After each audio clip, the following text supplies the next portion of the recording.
new channel to the community. It's called OnlineRetros Arcade.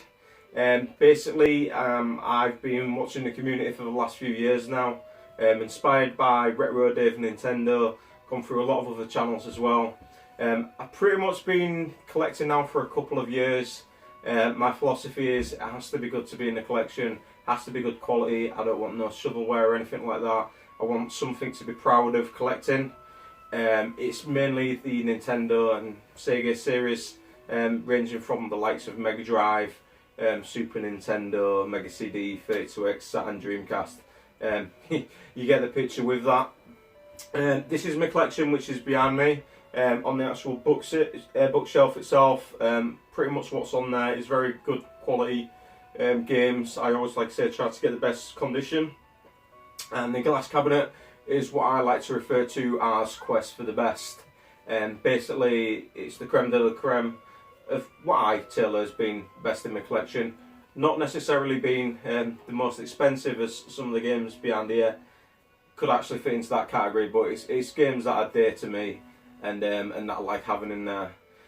So from this actual video itself, like I say, it's a general introduction. I'm not going to be focusing on the cabinet behind me today. It will be, like I said, just on the Quest for the Best.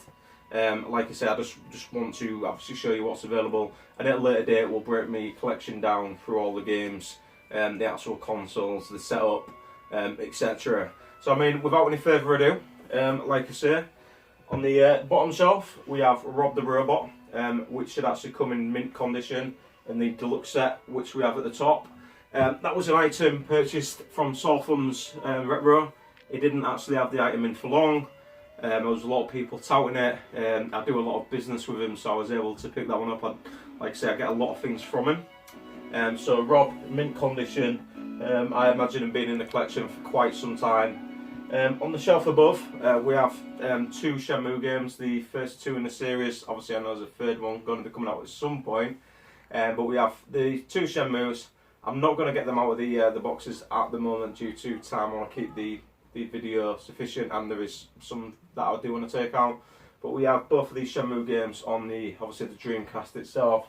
That light is a Pac-Man light as well that we've got behind it. Moving up onto the actual Sega part of the cabinet. Three of the games just to quickly run through. We've got Michael Jackson, Moonwalker, mint condition. It's actually with instructions, cart, like I say, all in really good condition. The game that I actually grew up with, wanted to get it in as best condition as possible to actually go in my cabinet. The guy's an icon. The game itself's not too expensive, but as people are aware, it is starting to actually pick up some momentum. People are actually wanting to keep hold of it, so the supply and demand, the value is actually going up with that. So I have put that in the cabinet, not one of my most expensive, but I do still think it's worthy of a place in there for now. Like I said, the cabinet behind me can change, like I say, as we add other titles, and the other titles, these titles from there would go onto the shelf. Now a game that I do remember playing growing up, we have Hyperstone Iced on the Mega Drive. Again, mint condition. Like I say, I always pay a little bit more to get the condition right. Complete. Excellent game.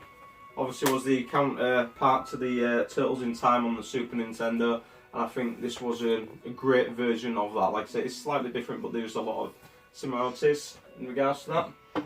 And one of the big games that I actually bought to start with when I did start collecting was this one. This is Gunstar Heroes on the Mega Drive. I actually paid a little bit more to what I wanted to, but I did get a really good condition, so I think that's what did obviously drive the price up with the auction. Again on eBay, obviously. Great game, really does show a lot of capabilities with the Mega Drive. I never actually played this as a kid, and when I did play it, I was blown away by some of the zoom-in effects and the bosses, the size of them, and everything that was actually going on the screen. I was really impressed with this particular game, so definitely deserves a place in my collection. That's Gunstar Hero.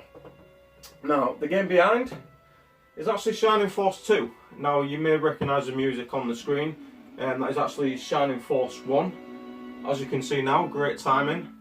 This is the second in the series. I actually discovered this game and started playing it with one of my daughters, who she actually loves both of these games and would do go back to either or, yeah, well, between both of them. Like I say, from time to time, do love them. Love the storyline, and these particular ones are in great condition as well, complete. Definitely worthy of, like I say, being in anyone's collection, not just mine, but it's certainly ones that I am playing a lot of at the moment. I am looking to add the other games in the series as well. I believe there's the Shining Force CD, and there's also the third one on the Saturn. Obviously the UK one's just the one disc, whereas obviously everyone else got the trilogy, the 3 stories, but I'll be happy with getting the UK one at some point.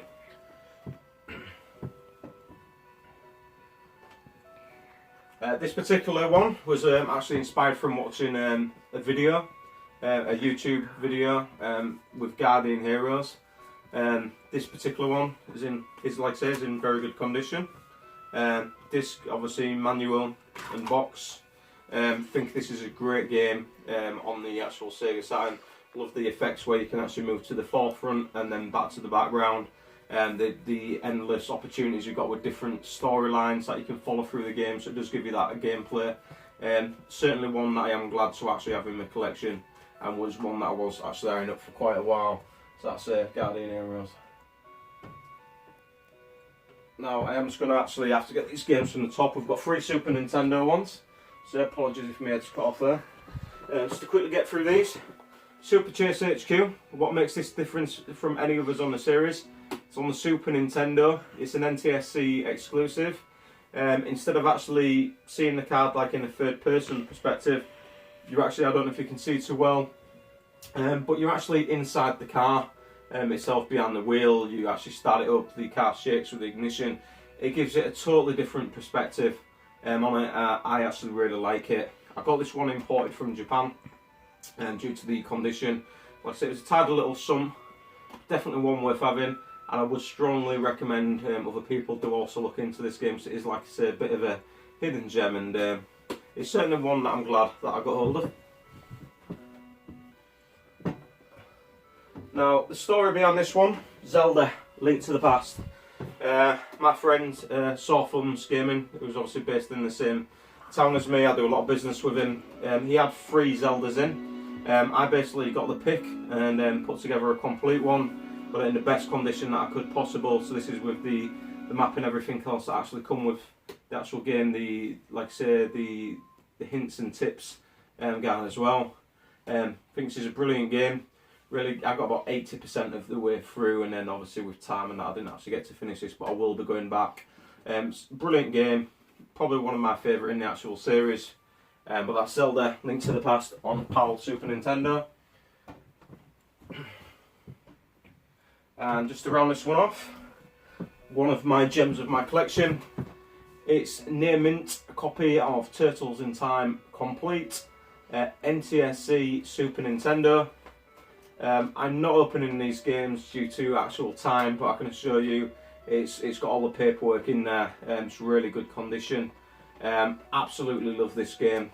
Like I say, it's a lot of fun, especially to play with my daughters, and I'm glad I got it while I did, because it's another game that the price still continues to actually go up in. So that's Turtles in Time on the Super Nintendo. Now, in terms of actual pickups itself, I've only actually got the one pickup to add to the video. It is quite a special one, so I wanted to start my channel with a little bit of a bang. And the actual title is for the Sega Saturn. It's very special, and without any further ado, near mint condition, or certainly very good, depending on how you want to rate it, is Panzer Dragoon Saga. And that bit of extra writing there, that's the actual creator of the game, Yukio. And the actual condition of this is very good indeed.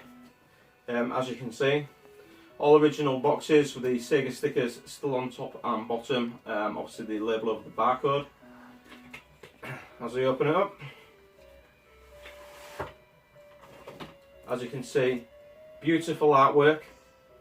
Not going to open the actual disc, but I can assure you there's no scratches or anything on either of them. Played it for the first time. I only actually got it yesterday. I actually played it for the first time last night. It was, like I said, a brilliant, majestic game. Didn't expect the 10-minute, like I say, intro. Got used to the RPG element side of it. Certainly a game that I will be going back to for quite a while, and that I will have to obviously complete. Paid a tidy sum for it, but also I believe, to be fair, did have to get this one imported, but I'm glad that I did. Obviously to have the signature on there as well. So that's Panzer Dragoon Saga. And also this will be the first game going into the quest for the best cabinet. So what we're going to do is just take out Shining Force 2. We're going to put Panzer Dragoon in there for the time being. Saga, of course.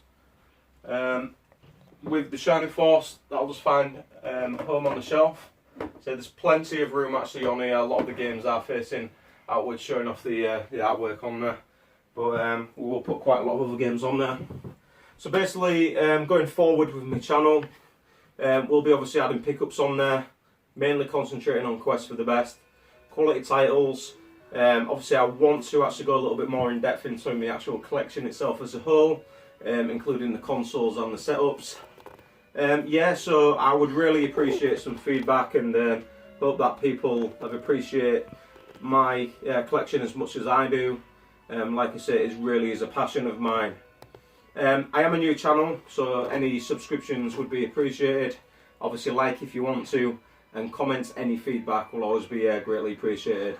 So I'm Online Retro, and like I said, this is OnlineRetros Arcade, and yeah, I'll see you in another video.